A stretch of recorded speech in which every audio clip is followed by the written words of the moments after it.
తాండూరు 35వ వార్డులో చైర్పర్సన్ సహకారంతో బోరింగ్ వేసి నీటి ఎద్దడిని తీర్చిన 30వ వార్డు కౌన్సిలర్ అఫ్షా మాహిన్ స్వయంగా తాగి చాలా తీయగా ఉన్నాయని చెప్పిన చైర్పర్సన్. ఈరోజు వార్డ్ నెంబర్ 35లో మోటారు బిగించడం జరిగింది. ఈ ప్రోగ్రాంకి ఇచ్చేసినటువంటి వార్డు కౌన్సిలర్కి, సంతోష్ గారికి, వాసన్నకు, వైస్ చైర్మన్ గారికి, మా కౌన్సిలర్లందరికీ, ఇక్కడికి ఇచ్చేసిన పెద్దలందరికీ, మీడియా మిత్రులకందరికీ పేరు పేరున నమస్కారాలు తెలియజేస్తూ, ఎందుకంటే ఇప్పుడు అదే సమ్మర్ కాబట్టి నీటి సమస్య ఎక్కడ ఉండొద్దనే ఒక సంకల్పంతో మా మున్సిపల్ అధికారులు కానివ్వండి, మేము కానివ్వండి, తప్పకుండా ప్రతి వార్డు లోపల, తాండూరులో 36 వార్డు లోపల ఎక్కడ నీటి సమస్య ఉన్నా ఇప్పుడు దాదాపుగా ప్రతి వార్డు లోపల 2-3 మోటార్లు బిగించడం జరిగింది. ఇంకేదైనా వార్డు లోపల కూడా బిగించినట్టుంటే తప్పకుండా వాటిని కూడా చర్యలు తీసుకొని దింపుతామని ప్రతి ఒక్కరికి తాండూరు ప్రజలకు విజ్ఞప్తి చేస్తున్నాను. ఇక్కడ ఏ సమస్య ఉన్నా మా దృష్టికి తీసుకురండి, తప్పకుండా నెరవేరుస్తాము. ప్రతి ఒక్కరికి అదే విజ్ఞప్తి చేస్తున్నాము. రాబోయే రోజుల్లోపల డ్రైనేజ్ వ్యవస్థ కానివ్వండి, స్ట్రీట్ లైట్లు కానివ్వండి, ఇంకా ఏ సమస్యలు ఉన్నా తప్పకుండా తీరుస్తామని 35 వార్డు ప్రజలకు హామీ ఇస్తూ, ఇక్కడికి నన్ను ఆహ్వానించినందుకు ప్రతి ఒక్కరికి పేరు పేరున ధన్యవాదాలు తెలియజేస్తూ ముగిస్తున్నాను. 35 వార్డులో భాగంగా ఈరోజు ఇక్కడ టేకిల్కోట్ నరేందర్ గారి ఇంటి నివాసం దగ్గర చాలా రోజుల నుండి సమస్య వాటర్ ప్రాబ్లం ఉండే, అది ఎలక్షన్లో మాకందరూ వాళ్ళు వివరించడం జరిగింది.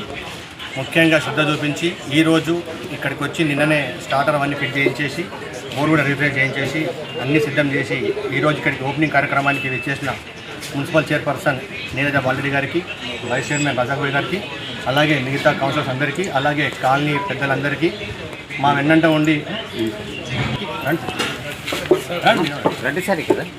ఏఈసారి గారికి, అలాగే వార్డులో ఉన్న పెద్దలందరికీ, యువతకు, అందరికీ, ప్రతి ఒక్కరికి పేరు పేరున స్వాగతం సుస్వాగతం పలుకుతూ, మనం ఏదైతే ఎలక్షన్లో విన్నవించుకున్నామో మన కాలనీలో ఉన్న సమస్యల గురించి, అందులో భాగంగా మొట్టమొదటిగా ఈరోజు ఒక 10-15 రోజుల క్రితం అక్కడ బోర్ వేయడం జరిగింది, బ్యాక్ సైడ్లో. ఈరోజు ఇక్కడ వేయడం జరిగింది.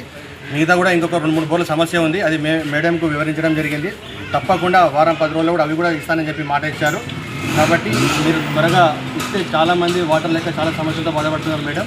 మీరు ముఖ్యంగా మా వార్డు 35 వార్డు పైన శ్రద్ధ చూపించి మీరు నిధులు ఇస్తే మేము ఎంతో సంతోషిస్తాం. దీంతోపాటు డ్రైనేజ్ వ్యవస్థ కానివ్వండి, తర్వాత డ్రైనేజ్ కానివ్వండి, రోడ్లు కానివ్వండి, చాలా సమస్యలు ఉన్నాయి మా దగ్గర. మీకు ఎలక్షన్ ముందు కూడా మీకు అందరికీ, ఎమ్మెల్యే గారికి మీకు మా సమస్యలు వివరించడం జరిగింది. శ్రద్ధ చూపించి మాకు నిధులు ఇస్తే బాగుంటుందని చెప్పి మా కాలనీ తరపు నుండి 35 వార్డు గౌరవ సభ్యులు ఏదైతే 100 గారు ఉన్నారో వాళ్ళ సతీమణి ఇక్కడ గౌరవ సభ్యురాలు ఉన్నారు కాబట్టి, క్రియాశీల సభ్యులు ఏదైతే సంతోష్ గారు ఉన్నారో వాళ్ళు ప్రతి క్షణం అనుక్షణం అభివృద్ధి విషయంలో కూడా శాసనసభ్యులకు కానీ, మాకు కానీ, మా ప్రథమ పౌరులకు కానీ ప్రజల సమస్యను ముందుకు పెట్టి కొట్లాడి ఈ పని ఉంది మా వార్డుకి తప్పకుండా చేయాలని అనేసి చెప్పుకుంటూ ఉన్నారు. కాబట్టి రాబోయే భవిష్యత్తులో వాళ్ళు తన వార్డు మొత్తం నివేదిక సిద్ధం చేసి 50 లక్షలు సిద్ధం చేశారు. కాబట్టి మా వార్డుకు 50 లక్షలు కనీసం కావాలి అభివృద్ధికి. మురికి కాలువలకు కానీ, బావులకు కానీ అందరూ కూడా ఇది తక్షణమే మాకు అభివృద్ధి విషయంలో ప్రతిపాదించి ఆమోదించి మాకు ఇస్తే ప్రజలు కూడా సంతోషపడతారు. రాబోయే భవిష్యత్తులో కాంగ్రెస్ పార్టీకి బలోపేతం చేసేటట్టుగా మనం అడుగు వేసేటట్టుగా అవుతుందని చెప్పేసి వాళ్ళు పదే చెప్పుకుంటున్నారు. కాబట్టి నేను కూడా మన ప్రథమ పౌరులు నిలబడలేదు. రాబోయే భవిష్యత్తులో మా వార్డులో అయితే చాలా అభివృద్ధి జరిగింది కాబట్టి నా వార్డు నిధులు కూడా 35 వార్డులు చెప్పుకుంటూ ఉన్నాను. ఇక్కడ స్థానిక ప్రజలందరూ కూడా కాంగ్రెస్ పార్టీని గౌరవం పెట్టి పెద్ద ఎత్తున మెజారిటీ ఇచ్చి ఇక్కడ గెలిపించడం జరిగింది. ఎందుకంటే 2 పర్యాయాలు కూడా ఇక్కడ టీఆర్ఎస్ పార్టీ గెలవడం జరిగింది. కాబట్టి ఈరోజు మతాలకు అతీతంగా అందరూ కలిసి ఈరోజు ఒక నూతన గౌరవ సభ్యులకు గెలిపించడం జరిగింది. రాబోయే భవిష్యత్తులో కాంగ్రెస్ పార్టీ తప్పకుండా మా శాసనసభ్యులు కూడా ఈరోజు 2-3 రోజుల పూట కూడా మన నూరు గారు వాళ్లకు వేడుకోవడం జరిగింది. మా స్థానికంగా మా వార్డుకు రండి, మా ప్రజలందరూ కూడా మేము కలిసి నివేదిక ఇస్తాము, మాకు 50 లక్షలు కేటాయించడం అని చెప్పుకుంటూ వాళ్ళకు వేడుకోవడం జరుగుతుంది. కాబట్టి ఈ 2-3 రోజులు కూడా ఆయన స్థానికంగా వచ్చి ఈడ మన సందర్శించి ఇక్కడ వార్డు ప్రజలకు శుభవార్త చెప్తారని చెప్పుకుంటూ, మరి రాబోయే భవిష్యత్తులో కూడా మా మున్సిపాలిటీకి పెద్ద ఎత్తున నిధులు రాబోతూ ఉన్నాయి. 75 వార్షికోత్సవం కూడా దగ్గరలో ఉంది కాబట్టి 1000 కోట్లు కూడా ప్రభుత్వానికి నివేదిక ఇవ్వడం జరిగింది.